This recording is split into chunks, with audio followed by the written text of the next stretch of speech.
Bonjour, frères et sœurs. Bienvenue de retour au meilleur sermon qui a jamais été prêché, le sermon sur la montagne, donné par Dieu lui-même en chair. Mais notre texte aujourd'hui nous oblige de se rappeler quelques petits éléments importants. Comme premièrement, qui est l'audience devant Jésus? C'est pas des chrétiens, c'est des Juifs. Donc certains sont curieux et ils veulent écouter ce que cet homme a à dire, et d'autres l'ont suivi depuis quelques temps, sont des disciples. C'est pour ça qu'il y a comme un mélange entre un appel au salut, un béni celui qui reconnaît son état misérable, qui comprend que Jésus est venu non pas pour abolir, mais accomplir la loi. Et si c'est le cas, tu es donc un disciple, et bien tu es rendu le sel, la lumière de la terre. Qui m'amène à un autre élément. Et ça, c'est justement le fait qu'on doit réfléchir. On doit pas lutter avec ce que Jésus dit. De se rappeler que, en tant que Juif, il utilise des outils qu'il avait, le Seigneur Jésus. Le parallélisme, la répétition, ou est-ce que tu dis la même chose de différentes façons? Et tout ça pour amener ces points principaux. Vous allez voir, ça va être important aujourd'hui. Mais bien sûr, le dernier élément, c'est qu'est-ce que Jésus vient juste de dire. Si vous vous rappelez, il a dit qu'il n'est pas venu abolir, mais accomplir la loi. Et j'ai pointé sur le fait que les prochaines sections vont sembler comme s'il remet en question la loi, parce qu'il va en parler. Comme nous voyons ici. Vous avez entendu qu'il a été dit aux anciens, « Tu ne tueras point.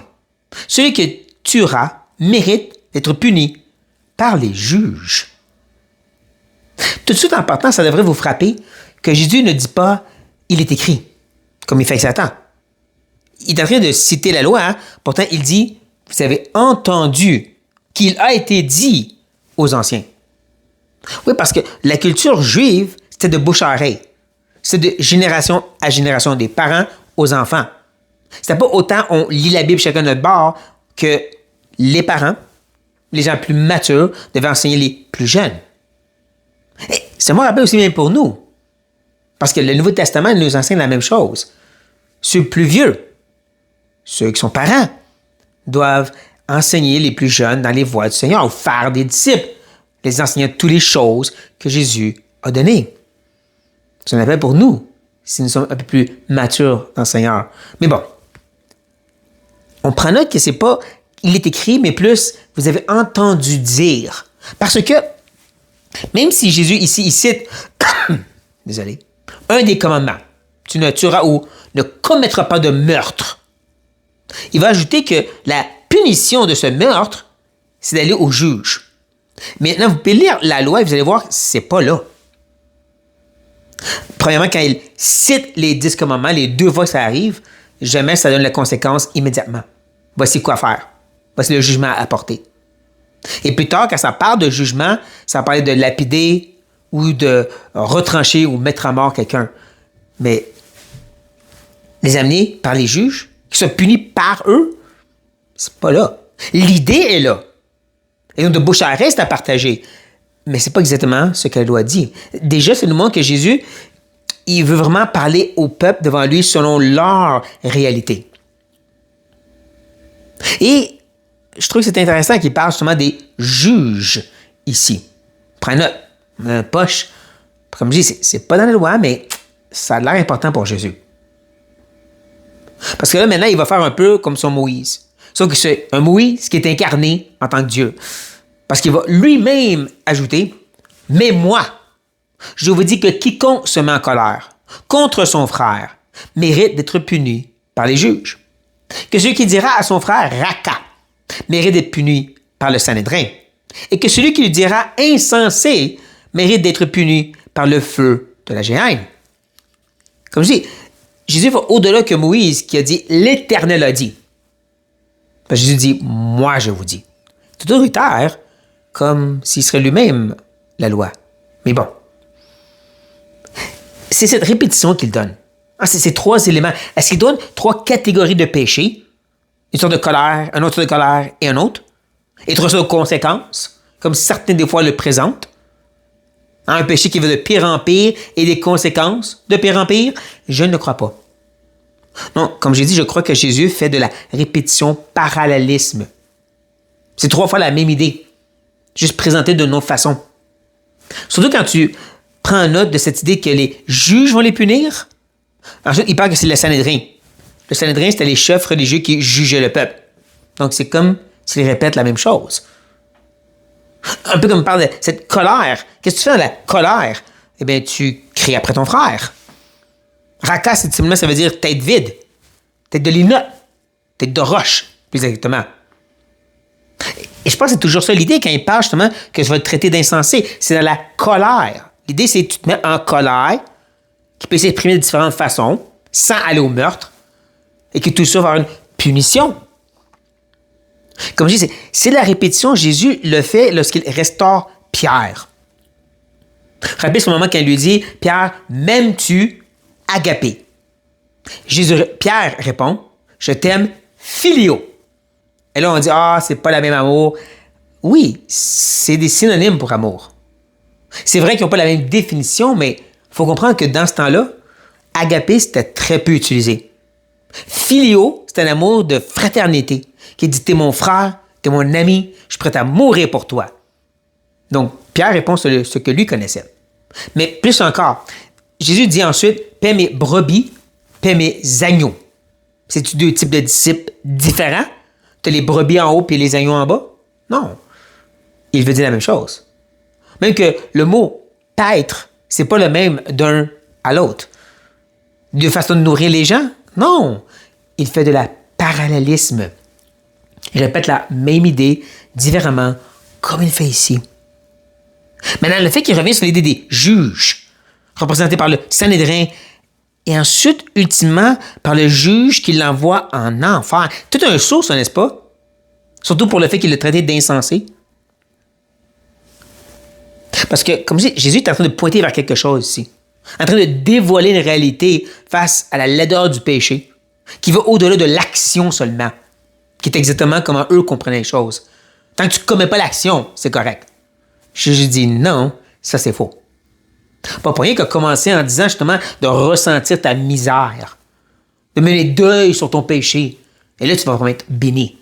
Parce que là, tu peux vraiment te sauver. Tu es repentant. Mais voici que Jésus essaie d'amener les gens là. Allez pas jusqu'au meurtre, pensez à la colère dans ton cœur. Ça aussi va mériter le jugement de l'enfer. C'est ça qu'il essaie de leur montrer, leur faire comprendre. Il va même aller un peu plus loin. Il va continuer et dire, si donc tu présentes ton offrande à l'autel et que là tu te souviennes que ton frère a quelque chose contre toi. Encore un rappel, il s'adresse à des Juifs. Je n'offre pas d'offrande à l'autel. En tant que chrétien, je ne vais pas à un autel faire un sacrifice animal. C'est pas pour nous, premièrement et avant tout. Il parle à eux. Il parle à eux le fait d'être là. Où est-ce que tu devrais être? Faire ce que la loi te demande. Mais tu te souviens, ton frère a quelque chose contre toi. Première section, toi, tu t'es mis en colère contre l'autre. Je suis capable de voir ma culpabilité dans ça. Maintenant, il dit, l'autre est fâché contre toi, c'est pas de ma faute. Hein? C'est ça notre première réaction, c'est pas de ma faute. Rappelez-vous, une autre chose que j'ai dit dans la béatitude, bénis sur quoi? Les artisans de paix. Parce qu'ils vont être appelés des fils, filles de Dieu. Laisse-la ton offrande devant l'autel et va d'abord te réconcilier avec ton frère. Puis, viens présenter ton offrande. C'est radical, qu'est-ce que je dis ici. On n'a pas l'idée pour nous parce que ça semble si normal. Mais d'offrir un sacrifice à Dieu, c'est en priorité. C'est le plus important. Jamais tu t'empêches de faire ça. Dieu veut les sacrifices animaux. Que Jésus dise, laisse-les là, va te faire réconcilier avec ton frère. Quoi? C'est un peu comme l'Ecclésiaste, que nous avons vu ensemble. Je vous encourage d'aller voir cette étude. Mais chapitre 5, il parle de cette idée d'aller devant Dieu, au temple, et de ne pas être trop rapide de parler, de prier. De ne pas offrir le sacrifice des insensés. Toutes des choses qui semblent illogiques. Voyons, on est au temple, tu offres le sacrifice, tu fais tes chansons, tu t'en vas chez toi. Mais Kohelet dit non, attends, parce que Dieu regarde au cœur. Et c'est pas ça que Jésus dit ici. Comme je dis, dans les béatitudes, il n'y a pas juste regarde ton propre péché dans ton cœur, mais considère aussi que tu es appelé à être un artisan de paix auprès des autres. Il a quelque chose contre toi, c'est pas mon problème. Oui, ça l'est. On le voit même dans le Nouveau Testament, quand Paul dit aux Philippiens qu'on doit mettre les autres avant nous, leurs besoins avant les nôtres. Philippiens et d'autres passages aussi. Jésus dit la même chose ici. Tu ne peux pas dire c'est son problème, règle ça. Et un peu cette idée de règle ça, il va, je dirais, tranquillement enlever le voile du juge qui n'aurait pas mentionné. Et où est-ce qu'il veut s'enligner? Il va dire ceci. Accorde-toi promptement avec ton adversaire, pendant que tu es chemin avec lui, de peur qu'il ne te livre au juge, que le juge ne te livre à l'officier de justice, et que tu ne sois mis en prison. Je te le dis en vérité. Voici l'application. Tu ne sortiras pas de là que tu n'aies payé le dernier cadran. Si on connecte ceci, de façon littérale à ce qu'on vient de voir, ça semble être cette personne qui a quelque chose contre toi. Peut-être quelque chose même de légal. Règle ça avant qu'il décide de tourner contre toi. C'est pour ça, laisse ton offrande, va régler ça, tu peux avoir des graves conséquences. Ça semble être ça, la lignée sur laquelle on peut suivre l'argument. Au premier niveau, à la surface. Mais comme je dis, il y a un voile derrière ce que Jésus dit. En plus, comment c'était des jugements d'hommes, puis ensuite, oups, tu t'en vas en enfer. Maintenant, on enlève le voile. C'est qui notre plus grand adversaire si ce n'est Dieu lui-même? Parce qu'on est pécheur et qu'il est saint. Et pendant que tu marches avec lui, règle ta circonstance devant lui. Toi, le pécheur, toi que je viens d'exposer ton cœur, même ta colère démontre que tu mérites l'enfer. Règle ça maintenant avec lui. Parce que sinon, tu vas payer jusqu'au dernier cadran. Je crois que c'est un appel de Jésus ici. Évangélistique, si vous voulez. Il vient d'exposer le cœur des gens et leur dire, vous êtes plus pécheurs que vous pensez. Et moi, je vous dis, réglez ça avec Dieu maintenant, avant qu'il soit trop tard. C'est le message que tous ont besoin d'entendre. Nous avons besoin de justement mettre les gens au pied du mur et leur dire, c'est règle ça avec Dieu avant qu'il soit trop tard. Mais pour nous, en tant que chrétiens, on est appelés à vraiment examiner nos cœurs. C'est pas juste ce que tu fais, même dans l'Église, même avec des ministères. C'est qu'est-ce qui se passe ici, que Dieu observe et reconnaît aussi. Même parce que Dieu examine les cœurs, il le sait. Donc, avant que ce soit trop tard, maintenant, règle ça avec Dieu. Arrête de faire des sacrifices chrétiens et règle ton cœur avec Dieu maintenant.